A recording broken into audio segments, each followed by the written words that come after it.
Olá, estamos aqui com o pessoal nas redes. Hoje nós vamos discutir 3 temas importantes. A questão do impasse criado em Brasília, sobre as últimas votações no Congresso Nacional, as mobilizações dos servidores federais e dos trabalhadores da educação e dos servidores estaduais. E esse programa começa com a entrevista com Genuíno.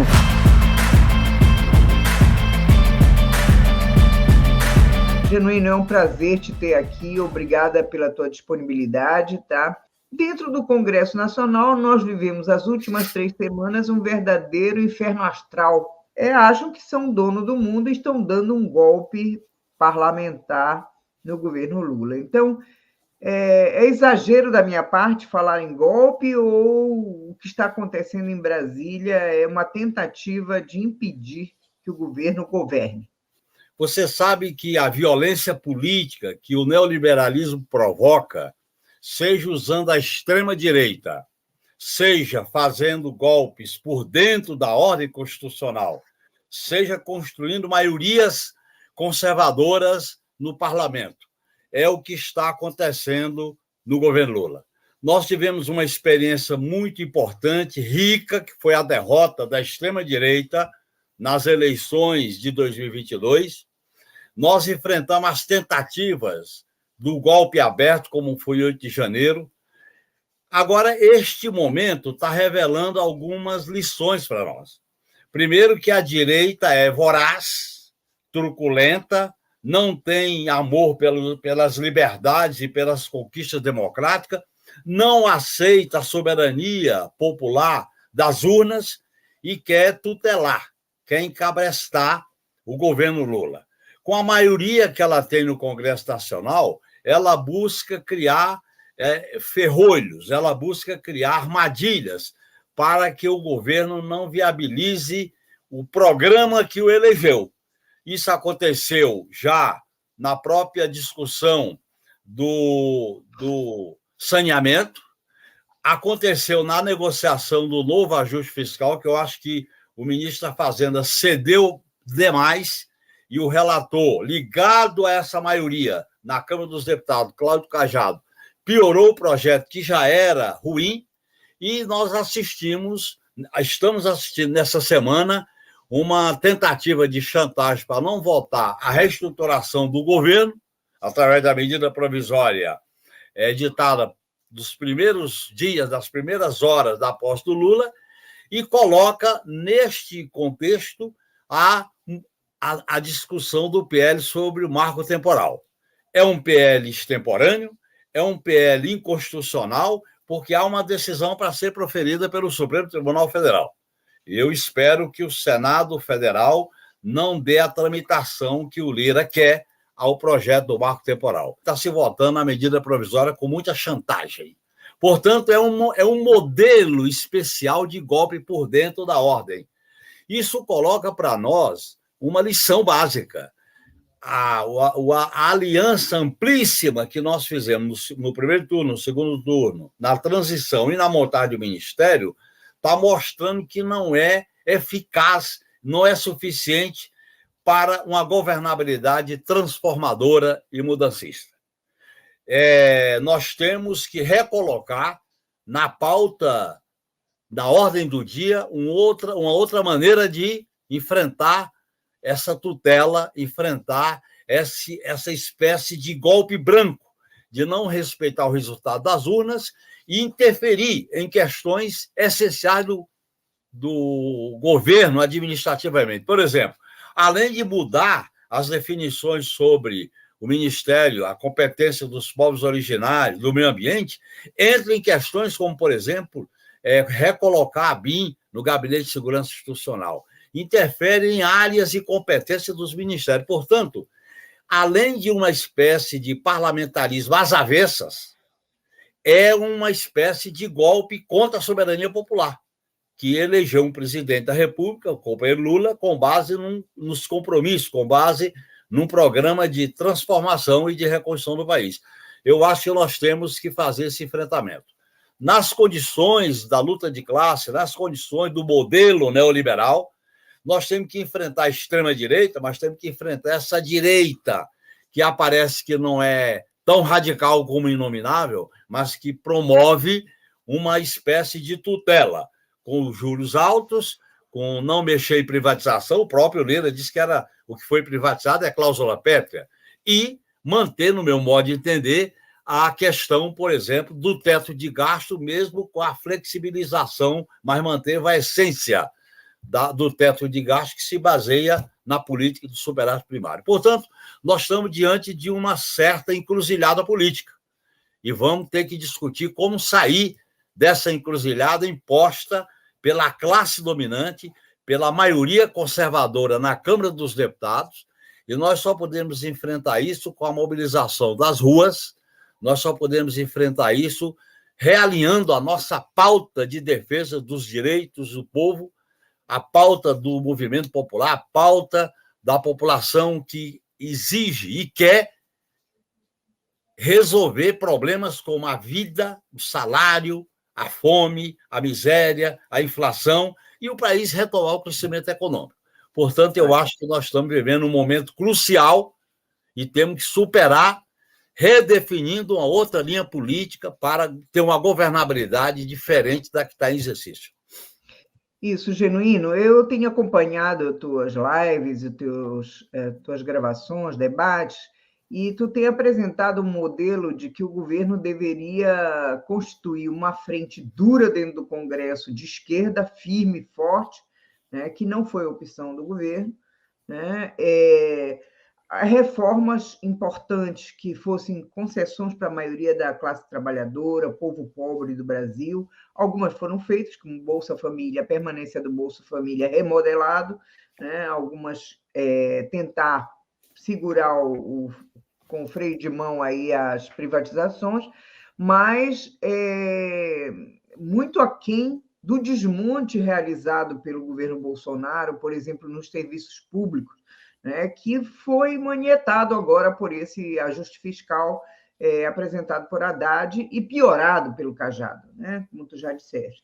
E tu também falava a questão da mobilização popular para mudar a correlação de forças. Né? Esse modelo que tu apresentava, que é muito, a nós do pessoal, muito simpático, né, não foi aplicado. O que o governo está vendo é cedendo, né? A proposta de ajuste fiscal ela já foi para o Congresso rebaixada, né? Então, não teve uma postura altiva nessa questão.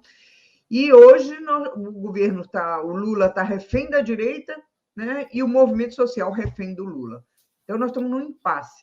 Né? Eu te pergunto, não seria o momento de chamar um congresso das classes trabalhadoras e do povo para romper essa correlação de forças? Porque, na verdade, nós elegemos um presidente que foi um esforço coletivo dos movimentos e tal para derrotar Bolsonaro, mas, ao mesmo tempo, né, foi eleito um congresso extremamente reacionário. Né? Na verdade, é quase a barbárie dentro do Congresso Nacional. Então, né, eu brinco aqui, né, com os meus camaradas, eu digo assim, chama a polícia, cadê a polícia que não prende um parlamentar que diz que não vai votar se não der emenda, que não vai votar se não der o ministério? Gente, o balcão de negócios é escancarado na própria mídia, que diz, não, a articulação política está mal, porque não foi concedido o ministério, não foi dado emenda, entende? Manda prender essa gente, pelo amor de Deus. O Lula estava certo quando dizia que tinha 300 picaretas, parece que aumentou um pouquinho os picaretas no Congresso Nacional. Não seria um momento para desblocar essa conjuntura, né? Nós começarmos a fazer um grande movimento nacional daqueles que também elegeram Lula e não estão vendo o resultado dessa vitória?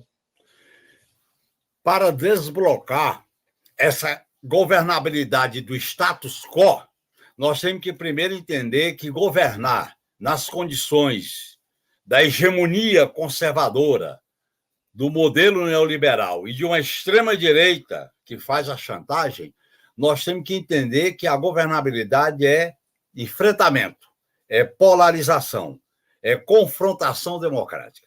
A postura do apaziguamento, da conciliação nacional, ela não viabiliza o programa de atendimento das reivindicações populares. Segundo, nós temos que fazer esse enfrentamento por dentro da institucionalidade e por fora nas ruas.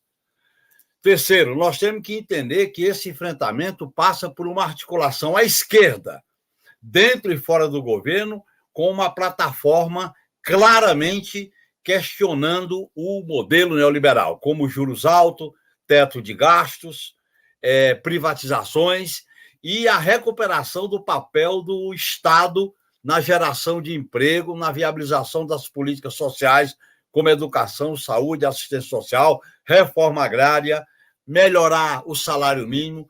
Portanto, esta plataforma, que inclui também a ideia de enfrentar as pressões do imperialismo americano em relação à geopolítica da América do Sul, exige abrir um grande debate com a sociedade brasileira sobre o programa que elegeu Lula. Esse grande debate passaria, em primeiro lugar, por uma articulação dos partidos à esquerda, como o PT, o PSOL, o PCdoB, parte do PSB, do PDT, com a intelectualidade progressista, com as centrais sindicais, com os movimentos populares, com o movimento das mulheres contra o feminicídio, o movimento da comunidade LGBTQIA+, o movimento antirracista, o movimento das populações originárias, neste movimento, neste grande mutirão político, para recolocar na pauta a agenda que elegeu Lula e que derrotou o inominável.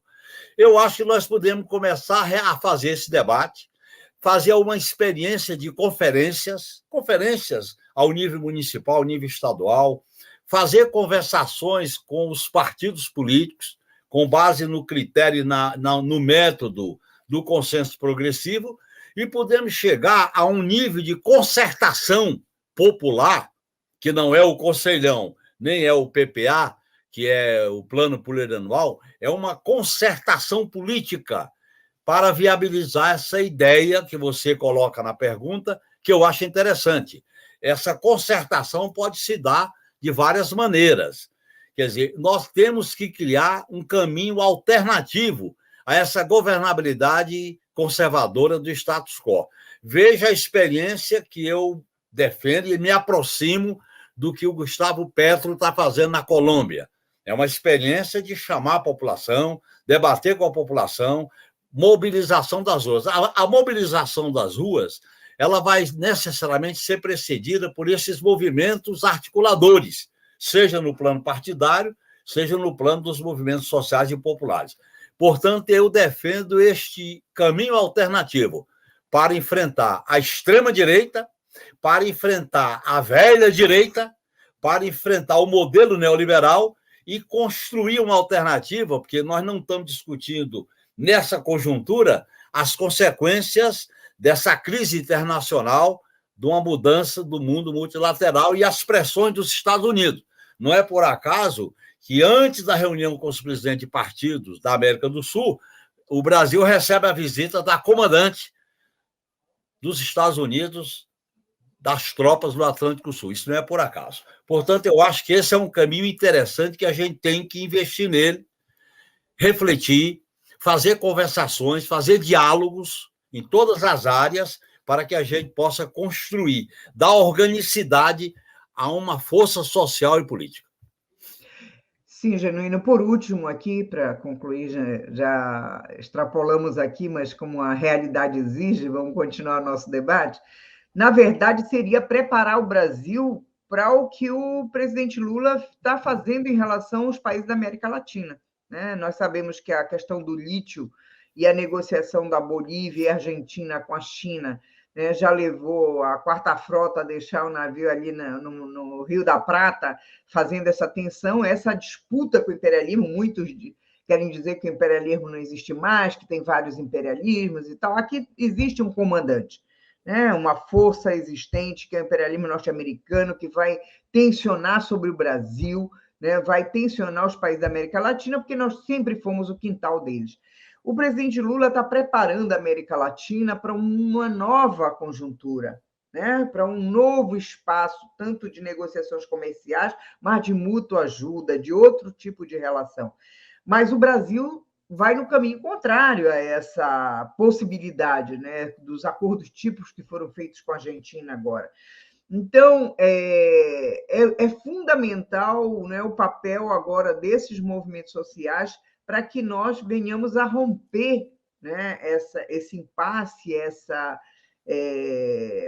conjuntura que nós estamos vivendo, onde a direita, que foi aliada para derrotar o Bolsonaro, ao mesmo tempo tem o mesmo programa econômico que a ultradireita, que é um fenômeno internacional, o capitalismo em crise, né, se utiliza de todos os métodos, inclusive da ultradireita, que é retirar até a última gota de sangue da classe trabalhadora, dos nossos povos, da natureza, botando em risco o planeta, né?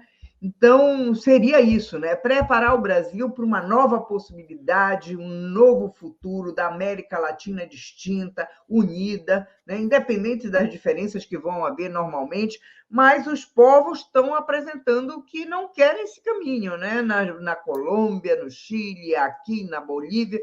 Então, mostram que é necessário um outro caminho, não de dependência do imperialismo norte-americano, mas de um mundo multipolar, onde a autonomia dos nossos povos, né, a riqueza de nossos países esteja a serviço da maioria e não de uma minoria, como o agronegócio, que domina 1%, tem a metade das terras cultiváveis no Brasil. Você tem razão. Um outro caminho é necessário, é preciso e é urgente, porque a geopolítica na América do Sul ela tem que fortalecer a integração regional, inclusive na área da defesa, na área econômica, na área social, na área cultural, com a ideia de que nós não temos conflitos militares. A cooperação tem que dominar e a dissuasão para fora. E o Brasil tem que viabilizar essa política dentro da ideia do mundo multipolar, em que a gente vai levar na prática, uma soberania ativa e altiva. Isso não ficará barato por parte dos americanos que se orientam de América para os americanos. Portanto, essa sintonia entre a política nacional e a política externa, porque vai exigir um enfrentamento político, porque os capachos, os eunucos do imperialismo vão fazer via mídia corporativa, via velha mídia, via articulistas, via aquilo que o Brizola chamava os eunucos do neoliberalismo, a campanha como fizeram agora, quando o Lula recepciona o Maduro, como fizeram com as declarações do Lula quando visitou a China. Portanto, nós temos que fazer essa sintonia. Essa sintonia é algo fundamental para que a gente possa estabelecer nesse projeto de viabilização da pauta popular e de enfrentamento da crise sistêmica e de oposição à extrema-direita, compreender que a extrema-direita é filha do neoliberalismo. E a velha direita quer se distanciar da extrema-direita apenas na forma. Porque quando entra marco temporal, teto de gasto, privatizações, submissão ao imperialismo americano, eles estão no mesmo barco. Portanto, nós temos que definir bem essa tática e essa estratégia de enfrentamento da crise atendendo os interesses populares.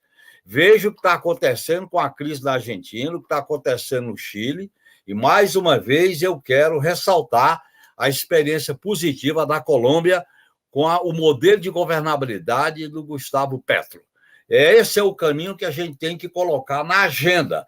E essa agenda, Berna, deve fazer parte de uma articulação à esquerda, dentro e fora do governo, nas ruas e nos palácios, por dentro da ordem institucional e por fora da ordem institucional.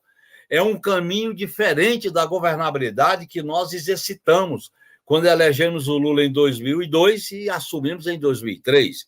Governabilidade diferente da experiência quando governamos com a Dilma.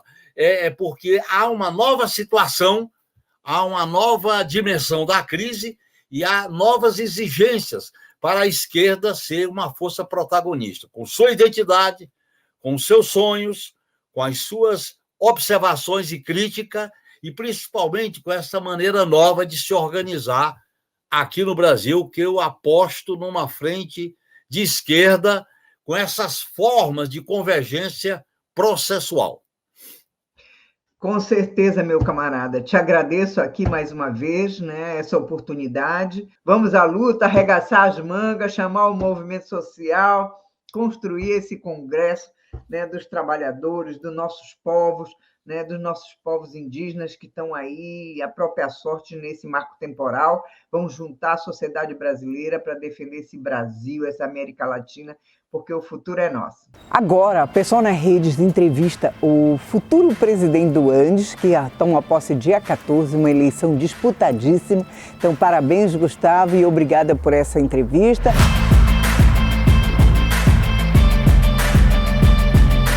Então, Gustavo, o que nós podemos fazer como movimento social, né, para desblocar essa pauta no Congresso, que a última desgraça foi aprovar esse marco temporal que, na verdade, é passar a boiada, como dizia o Salles, né? De fato, a gente vive uma quadra conjuntural bastante complexa, inédita, dura para aqueles e para aquelas que trabalham, para os oprimidos e oprimidas, e esse desenho do Congresso Nacional atualmente em nada nos favorece, né? E esse desenho, para além do que são, né, esperanças demasiadamente colocadas em tal ou qual governo, em tal ou qual sujeito eleito, né, acabam nos interditando, trazendo problemas que eles são muito graves, eles são muito duros naquilo que se refere à consecução dos nossos interesses mais diretos e imediatos. A crença na institucionalidade pura e simples, de que vai se resolver com um governo ali, ou com um conchavo do andar de cima, com ajustes na pequena política, nunca nos serviu. Nunca serviu aos trabalhadores e trabalhadoras, nunca serviu aos oprimidos e oprimidas.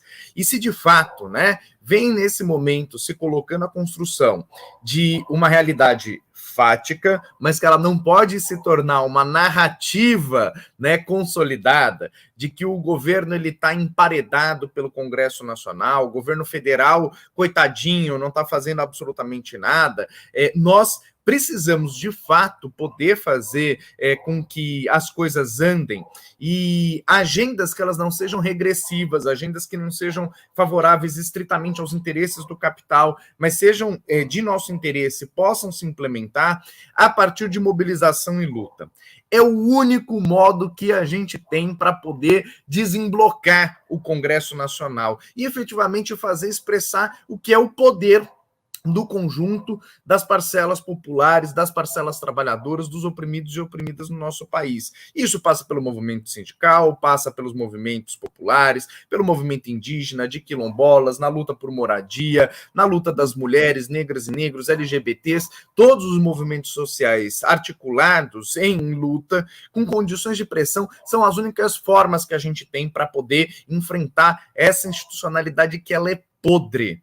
Ela é podre e a gente não pode entrar nesse jogo da podridão, né? Se eles estão vendendo voto, se eles estão mais do que qualquer outra coisa, operando nesse grau de cinismo, né? Que tudo que aquilo que era desmoralizante, tudo aquilo que a gente usava, inclusive, para deslegitimar essas forças do capital, do agronegócio, do empresariado, da lumpenburguesia, em outros momentos, hoje o pessoal coloca explicitamente a público, né, como se fosse a coisa mais normal da Terra. E não é por meio de conchavo, por quem é o melhor ou pior negociador, se o Lula está atuando diretamente, que as coisas vão se desenlaçar. Né? Esse processo reclama, inclusive, com que a gente se atente para alguns aspectos e algumas pautas que elas são importantes para serem interditadas, inibidas e para que a gente tenha condição, efetivamente, de impor uma agenda que é nossa. O que precisa ser revisto? E aí a gente compreendeu o processo eleitoral, o processo legislativo também é algo que é importante, para não dar como favas contadas, por exemplo, que o calabouço fiscal foi aprovado, né? Ele foi aprovado na Câmara dos Deputados, ainda tem o Senado para aprová-lo. É claro que existe uma tendência para sua aprovação, mas isso não está dado e não pode ser recebido como dado. Nós temos que nos mobilizar, lutar, pressionar para que aquilo que está sendo colocado, inclusive pelo governo federal, que é um teto de gastos 2.0, porque traz essas amarrações que elas são bizarras, né, para investimentos públicos em direitos sociais, em interesses coletivos, e garante o que é o direcionamento dos fundos públicos para os rentistas, para aqueles que estão mais do que qualquer outra coisa apostando nos juros da dívida pública para o seu enriquecimento privado, a necessidade de que a gente siga lutando, denunciando as suas contradições, vendo que, no caso de descumprimento de metas, a gente vai ter congelamento de salário, impedimento de contratação de novos profissionais, vai ter afetação direta da educação, né, com a desidratação do nosso fundo que financia a educação em todas as esferas do nosso país, para garantia de piso de professores e professoras, para viabilização de investimentos em merenda, transporte escolar, livro didático, né? O Fundeb tem essa finalidade, ainda que com muitas críticas que a gente possa ter à composição do fundo, entrar, né, também o Fundeb nessa jogada é algo de imensa perversidade. E a gente tem que seguir lutando contra, né? Na mesma forma que a gente tem que lutar contra, e expressa uma série de contradições, pela revogação do novo ensino médio, pela necessidade que nós temos de implementar uma agenda progressiva para os trabalhadores e trabalhadoras que não vão se dar por satisfeitos, né? Nosso caso de servidores federais, com uma mesa permanente de negociação por negociação não leva a lugar nenhum, né? Campanha salarial, ela tem que ser colocada numa perspectiva de mobilização, de luta, de pressão, né? E a gente não pode perder esse lugar de autonomia e independência para com o governo, jogar na lógica do deixa o homem governar, porque o homem governar vai ser na negociata palaciana, e não nos serve. A gente precisa pressionar, é de baixo que a gente vai fazer essa coisa acontecer. Muito obrigada, Gustavo. A gente vê que o Andes continua firme com a sua posição de autonomia e independência, porque os movimentos não podem ser atrelados a governos, partido, patrão. O movimento tem que ter essa autonomia, inclusive porque o próprio Lula, né, chamando aquela reunião de sindicalistas, disse: me pressione, né, pediu a mobilização dos trabalhadores. Então, nós temos que, né, fazer a nossa parte. O pessoal na rede segue aqui com Neiva Lazarotto, uma professora guerreira que aparece todos os dias nas redes sociais com as suas bandeirinhas, suas camisetas e lutando pelos educadores e trabalhadores aqui do Rio Grande do Sul e nacionalmente. Então, fala, Neiva!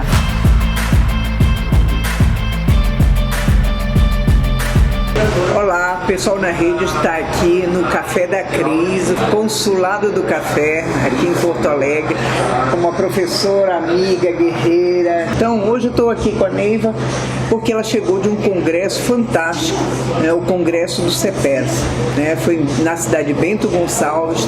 Congresso de 1.400 professoras, professores, funcionários, escola funcionários, muita gente aposentada, né, na nossa categoria do CEPERS. Ele foi grandioso, né?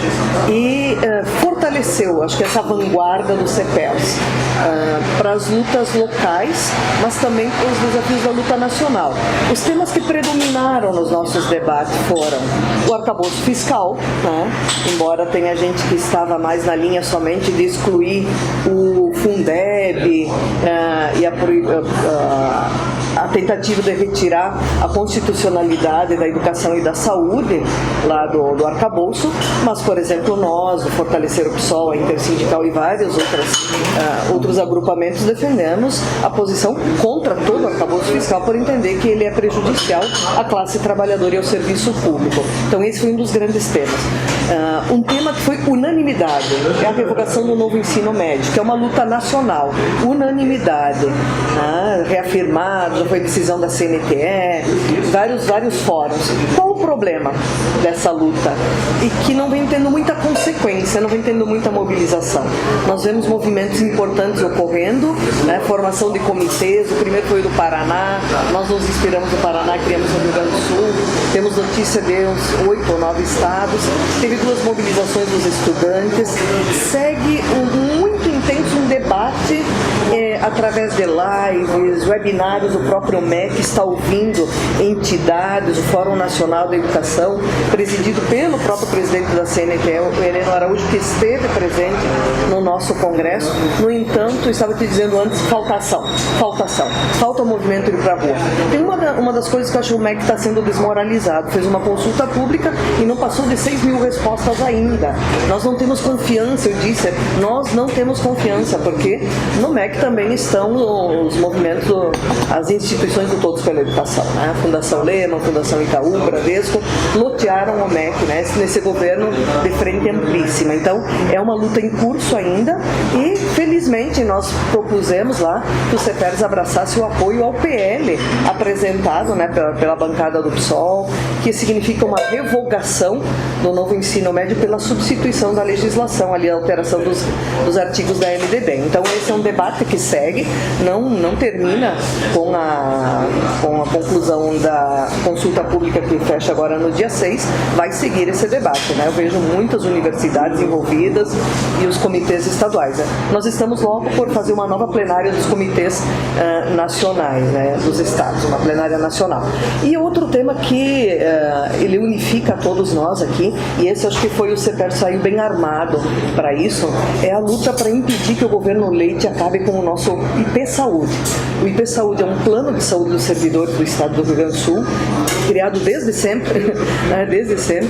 Ele atende mais de 1 milhão de pessoas entre os servidores de todas as áreas, de todos os poderes e seus dependentes. Isso nós saímos unificados, tem plenárias estaduais, vai ter atos. Nós do 39º, por exemplo, propusemos lá e vamos fazer a partir de semana que vem cabo de som na rua para explicar para a população que o governador Eduardo Leite e a secretária estão destruindo a escola, não tem funcionários nas escolas, não tem vice-diretor, não tem orientador, não tem supervisor, não fazem a obra e ainda querem tirar a saúde e querem nos jogar para o SUS, e nós vamos engrossar as fileiras onde já tem milhares de pessoas. O SUS é maravilhoso, todas as pessoas que são atendidas dão o seu depoimento. No entanto, mais gente lá vai significar precarização. Então essa é a política deles, nós estamos nos armando para tentar resistir a isso.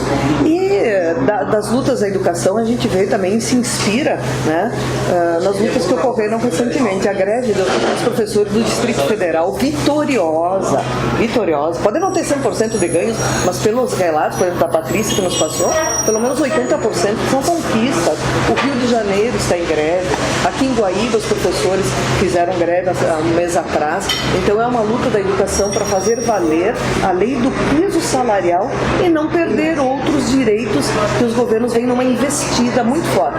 Primeiro arrocharam os salários, agora atacando as carreiras. Esse é o movimento deles. Então essas lutas também nos animam e mostram que o caminho é o das ruas, é o da pressão, da mobilização. Se não tiver povo na rua, vai ocorrer isso que você diz. O Congresso Nacional vai capturar o governo federal. Por isso, inclusive, Gilberto, a nossa camiseta era unidade. É preciso unidade, né? Não tem ninguém hoje que consegue sozinho dar conta da mobilização. Por isso, a unidade de todas as centrais e todos os movimentos. É preciso botar o nosso bloco na rua ou nós não teremos a nossa pauta atendida pelo governo Lula. Esse foi mais um Pessoal na Rede. Curta, compartilhe, nos siga, né? E o Pessoal na Rede já está aparecendo até na América Latina. Então venha conosco, assista Pessoal nas Redes.